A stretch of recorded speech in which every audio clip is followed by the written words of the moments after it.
Saudara pendengar di segenap penjuru tanah air, selamat bergabung dengan Lumen Indonesia. Lumen Indonesia siap melayani Anda setiap hari. Saudara terkasih, marilah kita bersatu dalam Tuhan kita Yesus Kristus yang tidak berubah dahulu, sekarang, dan selama-lamanya. Allah Sang Maha Rahim mengasihi dan menerima sebagaimana adanya kita. Allah Bapa kita di surga senantiasa bersedia menolong, menghibur dalam menghadapi segala permasalahan hidup sehari-hari.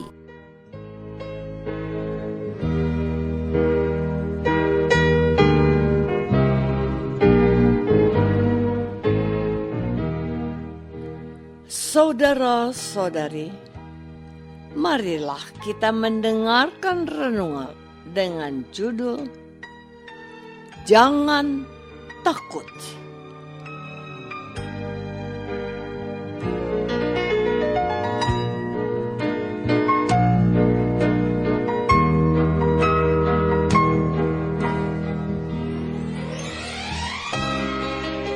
Yang berdasarkan pada Injil Markus bab 6 ayat 50b dan 51.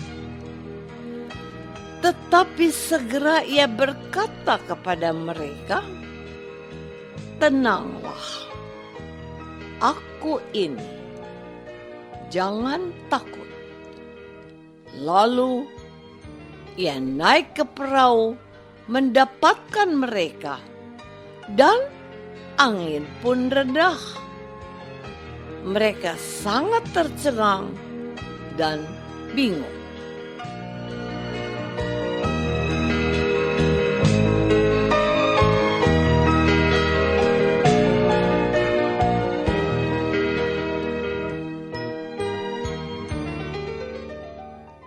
Dalam nama Bapa dan Putra dan Roh Kudus.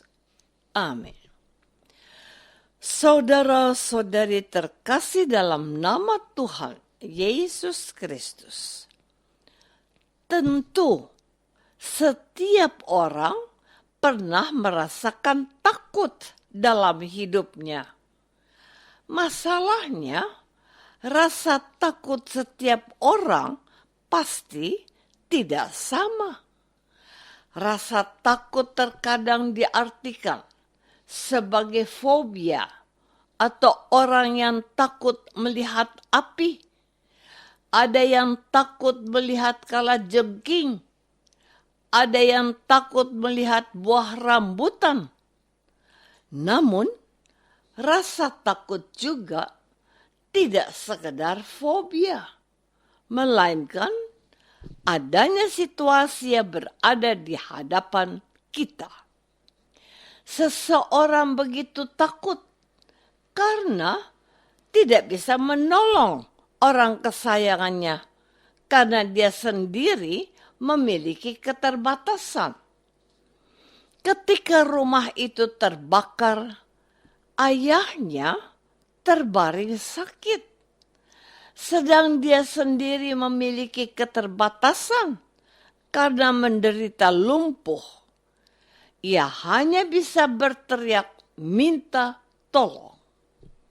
Sekelompok pasukan pemadam kebakaran menolong dia dan menyelamatkan ayahnya. Meskipun rumahnya habis terbakar, namun rasa takut itu segera sirna karena mereka berdua diselamatkan. Pernahkah engkau mengalami rasa takut itu? Hari ini, Tuhan Yesus mengatakan perintah kepada para murid-Nya agar mereka jangan takut. Saudara-saudari terkasih, setelah peristiwa penggandaan roti, Tuhan Yesus memerintahkan para murid-Nya untuk mendahuluinya ke seberang. Sedangkan dia naik ke bukit untuk berdoa kepada Bapaknya. Ketika para murid itu menyeberang danau, terjadilah angin sakau yang membuat perahu mereka terombang-ambing dan mereka berjuang keras untuk mengendalikan perahu itu. Di saat yang genting itu dan ketakutan meliputi para murid, Tuhan Yesus mendatangi mereka. Ia berjalan di atas air danau dan mendekati perahu mereka. Karena orang Yahudi percaya bahwa danau adalah tempat berkuasanya roh-roh jahat, mereka mengira Yesus yang mendatangi mereka adalah hantu. Mereka ketakutan dan terkejut. Tetapi segera ia berkata kepada mereka, "Tenanglah, aku ini, jangan takut." Mereka itu, murid-murid itu tidak menjawab sampai Yesus naik ke atas perahu. Pada saat Yesus naik ke dalam perahu, angin sakal itu menjadi rendah. Tuhan Yesus adalah penguasa atas danau dan angin, bukan hantu atau roh-roh jahat sebagaimana yang mereka pahami dan yakini. Melihat peristiwa itu, para murid tercengang dan terkejut. Mereka belum juga mengerti kuasa Yesus ketika ia menggandakan roti. Saudara-saudari terkasih, perhatikanlah ketika Yesus menyuruh para murid ke seberang danau, dia meluangkan waktu untuk berdoa. Tetapi para murid itu tidak berdoa sebelum melakukan perjalanan ke tempat tujuan mereka. Yesus tidak ada bersama mereka. Dan mereka lupa bahwa betapa pentingnya kehadiran Yesus ketika ia membantu mereka memberi makan 5.000 orang laki-laki. Mereka pergi saja. Mereka tidak mengira bahwa sesungguhnya Yesus sedang menyertai sementara lagi menyeberangi danau. Faktanya, mereka harus berhadapan dengan ganasnya alam danau di malam hari berupa angin sakal yang membuat mereka harus bekerja keras mengendalikan perahu itu agar mereka tidak tenggelam. Mereka tidak ingat Yesus. Mereka tidak meminta pertolongannya. Sampai akhirnya Yesus datang menghampiri mereka dan meredakan angin sakal itu hanya oleh keberadaannya di dalam perahu mereka. Mereka sudah melihat Yesus menggandakan roti dan ikan, tetapi mereka masih tercengang dan bingung kalau Yesus sudah meredakan angin ribut itu. Mengapa mereka masih bingung? Karena mereka tidak menemukan sosok Yesus yang memiliki kuasa ilahi dan memberi makan orang banyak.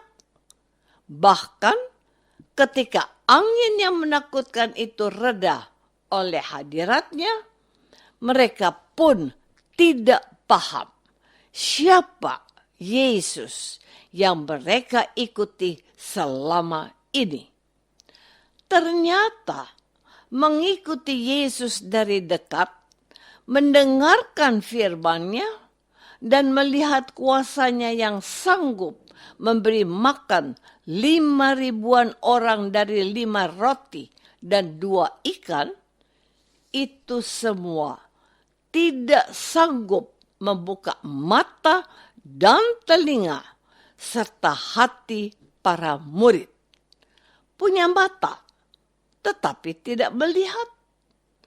Punya hati, tetapi tidak tergerak. Terlalu memang. Saudara-saudari terkasih, para murid hidup bersama Yesus, tetapi mereka hidup dengan pikiran, keinginan, dan kehendak mereka sendiri. Mereka tidak merasa perlu melibatkan Yesus. Yang penting menjadi orang terhormat karena sudah menjadi pengikut seorang guru yang sangat dikagumi oleh banyak orang. Mereka numpang tenar karena mereka menjadi cantriknya Yesus. Kamu siapa? Murid Yesus. Kamu siapa? Aku orang Katolik. Aku orang Kristen.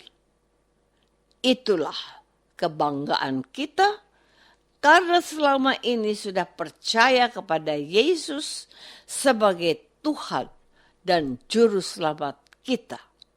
Bahkan itu lebih penting daripada pengaruh Yesus yang berperan dalam kehidupan kita. Siapakah di antaramu yang berdoa dahulu dan mohon perlindungan Yesus sebelum memacu mobilmu ke kantor? Siapakah di antaramu yang minta Tuhan Yesus menjagamu dalam aktivitasmu hari ini? Kalau ada masalah, bencana, penyakit baru, kita cari Yesus. Kalau situasi aman-aman saja, masihkah kau libatkan Yesus dalam aktivitas hidupmu sehari ini? Menjadi Katolik itu penting, tetapi melibatkan Yesus itu jauh lebih penting agar kita mendengar firman-Nya ini. Ini aku. Jangan takut.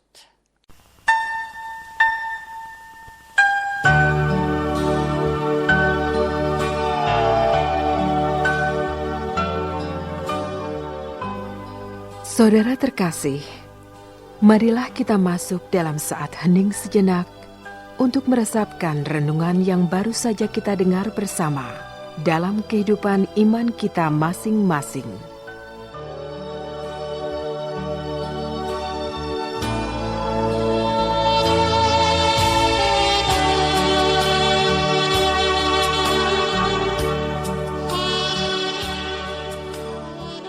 Apakah aku sudah menyertakan Yesus dan mengandalkan Dia dalam hidupku? Marilah kita berdoa. Bapa yang Maha Baik, ampunilah kami apabila selama ini kami tidak peduli akan peran serta-Mu dalam hidup kami. Ajarlah kami selalu mengikut sertakan Engkau dalam hidup kami, agar kami tidak takut dalam hidup ini. Demi Kristus, Tuhan, pengantara kami. Amin. Semoga kita semua selalu dinaungi dan dibimbing oleh berkat Allah yang Maha Kuasa. Dalam nama Bapa dan Putra dan Roh Kudus. Amin.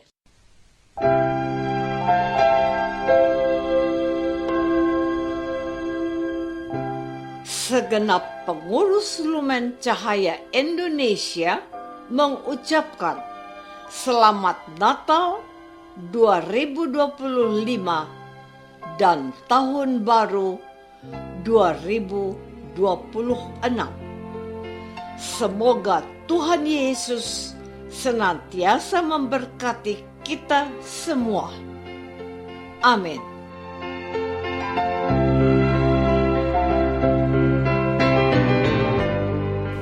Dengan penuh kasih dan sukacita, Lumen Indonesia mengundang saudara-saudara seiman di segenap penjuru tanah air. Sekiranya ada tanggapan ataupun saran, kirimkan surat Anda ke Lumen Indonesia. Terima kasih atas perhatian Anda. Sampai berjumpa lagi dengan Lumen Indonesia pada waktu dan gelombang yang sama esok hari.